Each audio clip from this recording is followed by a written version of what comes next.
kommst mit auf eine kleine Reise, auf einen Besuch ins Schlummerland. Heute haben die beiden Muns, Flick und Fanian, einen Streit. Sie verstehen einander nicht richtig und suchen dann zusammen einen Weg, zum wieder Frieden zu machen. Also, dann machst du dir jetzt so bequem, wie es nur geht. Und dann machst du deine Augen zu.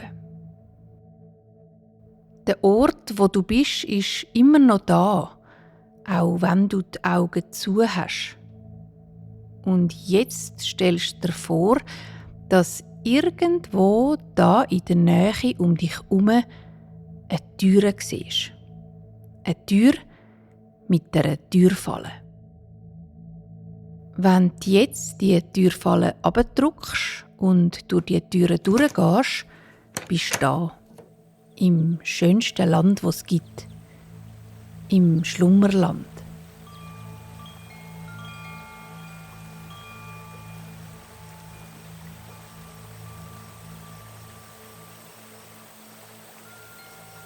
Die Muns im Schlummerland haben ein wunderbares Leben. Jeden Tag, wenn sie verwachen, können sie für sich bestimmen, was sie machen wollen. Wenn sie lang bis in den Tag geschlafen haben, dann wählen sie vielleicht eher etwas Gemütliches. Ein bisschen baden im See oder im Meer. Oder einen Spaziergang zu einem befreundeten Wesen. Wenn sie früh aufwachen und voller Kraft sind, dann schmieden sie oft grössere Pläne. Einen Ausflug in die Berge oder sie bauen etwas für ihr Zuhause. Einer der Muns, der im Schlummerland wohnt, heisst Flick. Er wohnt an einem grossen See, in einem runden Zimmer, wo ganz und gar aus Zweig und Pflanzen gebaut ist. Das Zimmer besteht eigentlich nur aus einem weichen, runden Bett, wo auspolstert ist mit Decken, Küsse und Moos. Genau so, wie es der Flick eben gern hat. Heute hat er da in dem Bett mit seiner Munsfreundin, der Fanian, geschlafen. Sie ist ihn gestern Abend besuchen. Die beiden haben ein Feuerli gemacht und zusammen zur Nacht gegessen. Und dann sind sie zusammen im Flick sein Pflanzenzimmer gekräsmet, haben sich aneinander gekuschelt und sind eingepfuset. Jetzt hat der neue Tag im Schlummerland angefangen. Es ist ein wolkiger Tag mit einem warmen Wind, der bläst. Die Fanian ist schon lang wach. Sie sitzt am Ufer vom See und rührt kleine Steinchen ins Wasser. Plitsch, platsch, eins nach dem anderen. Sie wartet auf den Flick, der immer noch am Pfusen ist. Sie hat nämlich Lust, heute etwas mit ihm zu unternehmen. Vielleicht könnten wir zu dem Wasserfall laufen, wo ich davon gehört habe. Oder eine kleine Bergtour machen, überlegt Fanian. Ihr Fell hat sie heute extra so gezaubert, dass es gut zu diesen Plänen passt. Es ist kurz und grau und an den Füßen hat sie sich 2 grosse Schuhe gezaubert, so klein wie Wanderschuhe. Die Fanian steht auf. Sie ist ein bisschen ungeduldig. So Steinli in den See rühren ist ja schon lustig, aber sie will doch eigentlich laufen und hüpfen und Neues entdecken. Sie könnte auch einfach allein losgehen, überlegt sie. Aber sie würde eben schon gern mit dem Flick zusammen.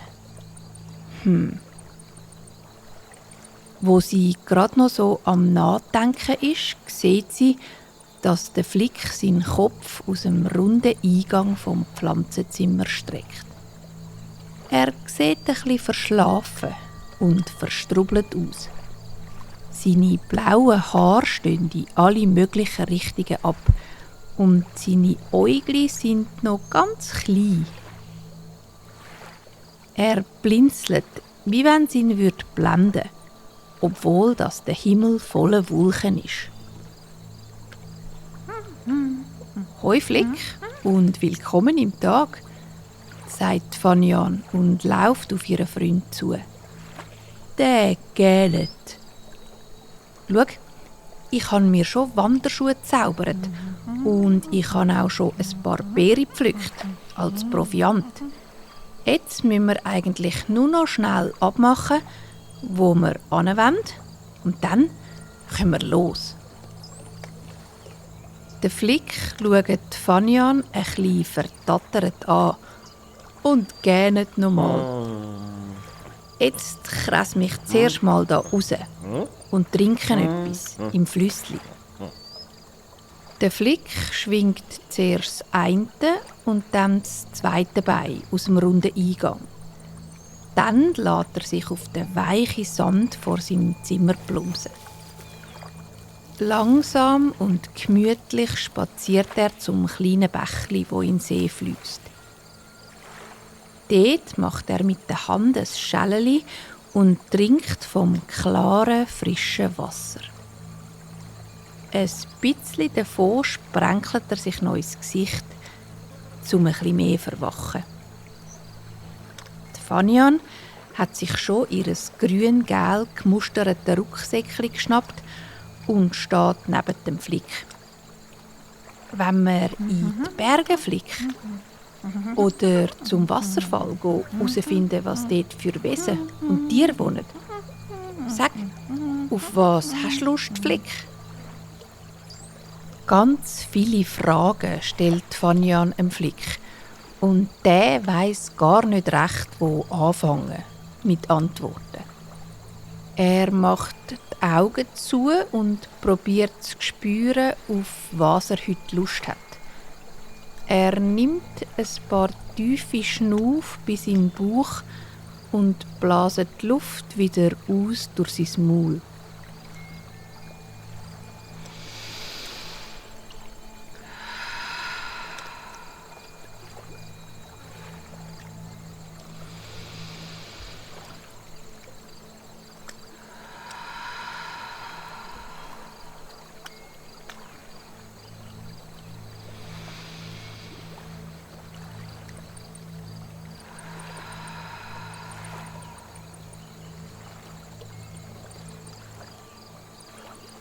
Der Flick schaut Fanian an. Ihre Hände hat sie in die Hüfte gestemmt und sie gümpelt vom einen Bein aufs andere. «Eigentlich würde ich, gern einfach zum Meer gehen, Fanian, und ein bisschen im Sand spielen. Wir könnten ja etwas bauen mit dem Sand und vielleicht mal noch einen Schwumm nehmen. Was meinst du?»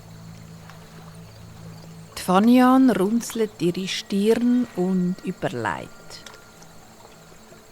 Ans Meer gehen und dort ein bisschen hückeln und sein.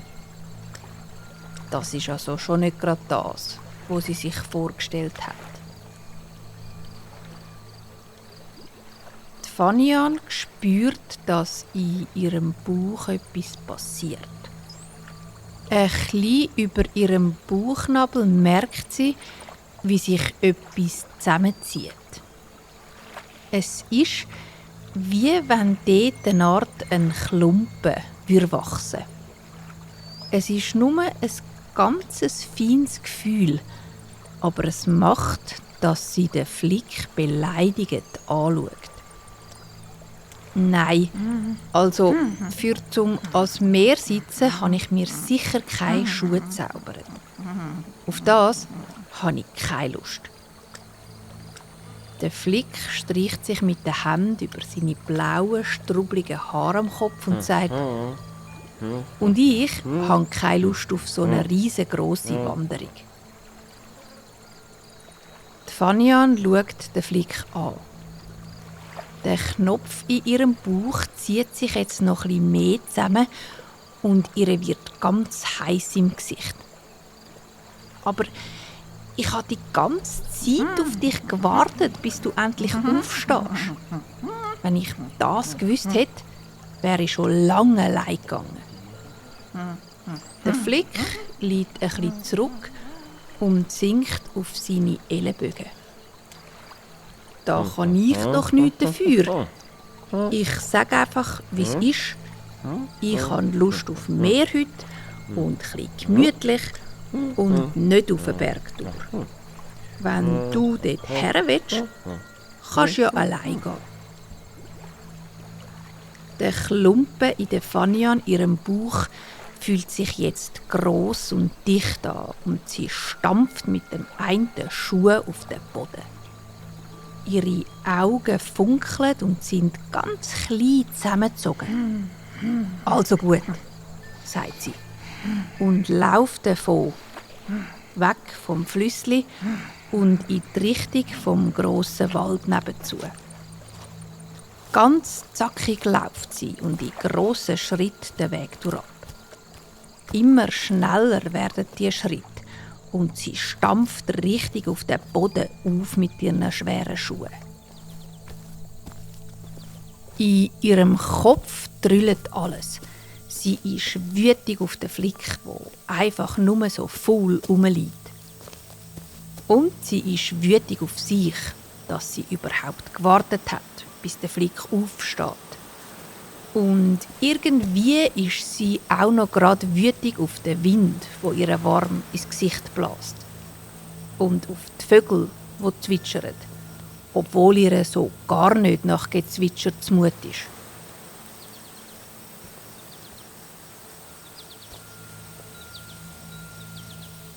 Nach einer Weile führt das Wägli, wo die Fania drauf läuft, langsam aus dem Wald raus. Die Bäume sind jetzt nicht mehr wie ein festes Dach, sondern es hat ein bisschen Himmel über ihr. Mit jedem Schritt, den die Fanian jetzt macht, wird es ein bisschen heller um sie herum.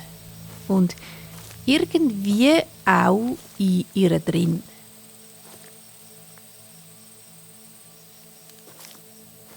Die Fanian wird ein bisschen langsamer und stößt mit jedem Schritt ein bisschen von ihrer Wut in den Boden hinein. Sie merkt, dass sie durch das leichter wird. Auch ihr Kopf ist nicht mehr ganz so hitzig. Sie wird noch langsamer und schaut um. Durch die Wolkendecke geht jetzt ganz fein ein bisschen Sonnenlicht und wärmt ihr Fell. Die Fanian legt ihre Hand auf den Bauch, wie zum Spüren, was mit dem Knopf dort ist. Er ist schon noch da, aber nicht mehr so dunkel und undurchdringlich wie vorher. Es ist, wie wenn es auch dort kleine Pünktchen aus Sonnenlicht drauf hat. Die Fanian bleibt stehen, am Rand vom Wald, die Hand auf ihrem Bauch. Sie klöpfelt 3-mal auf ihren Bauchnabel und schnauft tief ein und aus.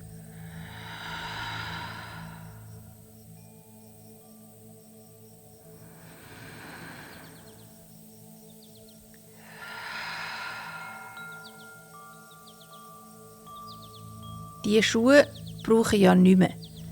Es ist jetzt zu spät, für zum in die Berge zu gehen, denkt sie.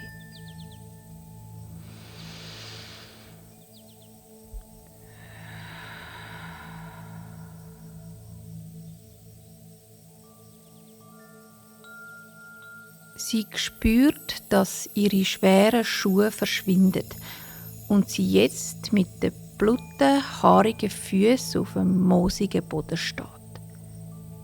Sie merkt, wie sie einen Abdruck macht im Moos, Ein Abdruck, der genau die Form hat von ihrer Fußsohle. Fanian hat das Gefühl, wie wenn kleine, dünne Würzeli von der Unterseite der Füße in den Boden wachsen. Ein feines Wurzelgeflecht, wo sie mit dem Boden und mit allem um sie herum verbindet. Auch mit dem Wind und den Vögeln und auch mit ihrem Freund, dem Flick.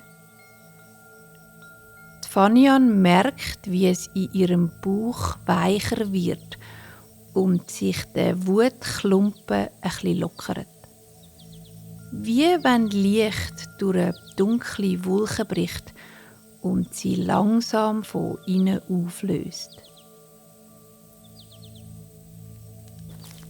Fanian hört, wie jemand den Weg durchabkommt. Sie weiss, es ist der Flick. Sie kehrt sich nicht um, aber sie merkt, wie ihre Schultern locker werden und ein bisschen absinken. Der Flick steht zu der Fanian an und legt ihr von hinten ganz vorsichtig und langsam seine Arme um den Bauch. Es ist eine ganz feine, scheuche Umarmung. Die Fanian lähmt ein bisschen zurück und gibt so einen Teil von ihrem Gewicht im Flick seine Arme ab.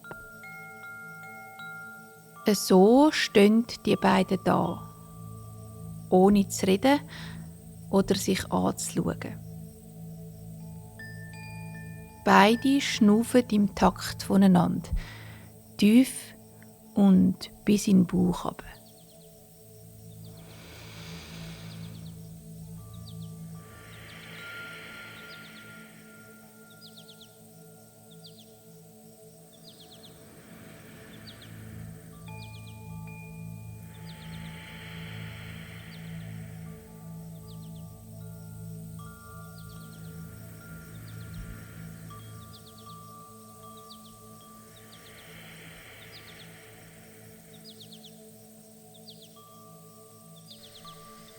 Fanian, es tut mir leid, dass ich dir nicht gut zugehört habe und nicht verstanden habe, dass du heute gerne mit mir einen Ausflug machen willst. Mir tut es auch leid, Flick, sagt Fanian, dass ich dir einfach meine Pläne aufdrücken wollte und dass ich dann einfach davon gestapft bin.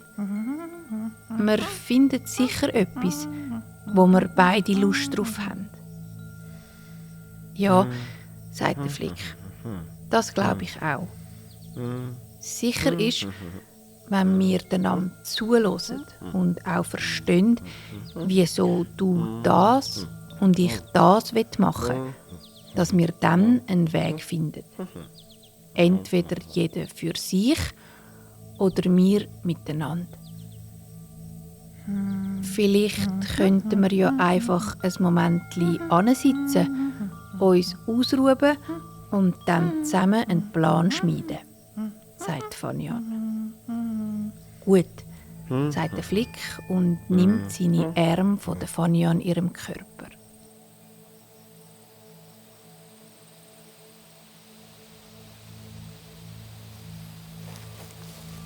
Die beiden laufen ein kleines Stück den Weg wieder zurück zum Flick seinem Zuhause. Auf einer kleinen Waldlichtung halten sie an und hückeln ab auf den Boden. Die beiden sitzen sich gegenüber und nehmen sich an der Hand. Sie machen die Augen zu und hören, wie der andere Mund schnauft. Und dann schnaufen sie zusammen. Ein und aus.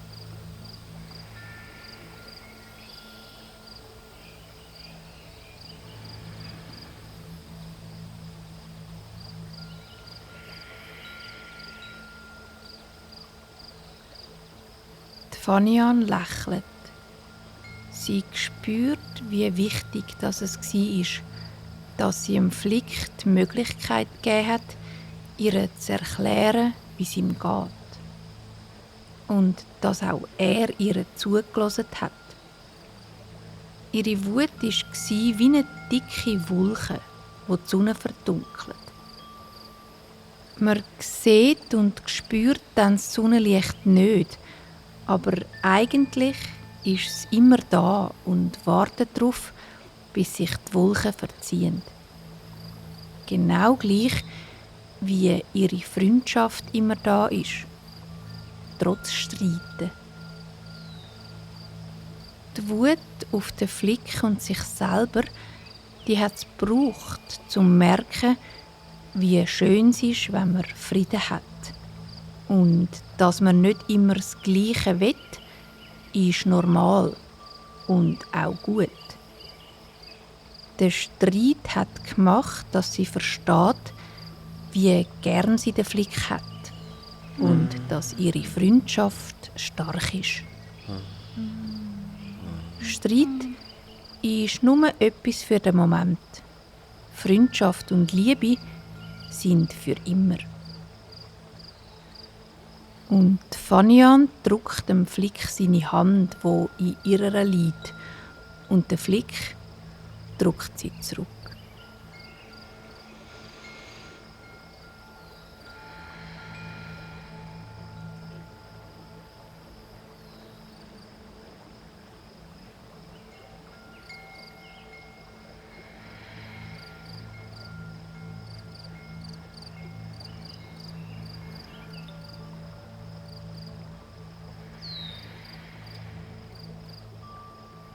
Und alles ist, wie es ist im Schlummerland. Die Fanian und der Flick schnaufen, tief und langsam. Unter ihnen und über ihnen ist alles weich und still. Nur das feine und langsame Schnaufen kann man noch hören. Ein und aus. Ein und aus. Ein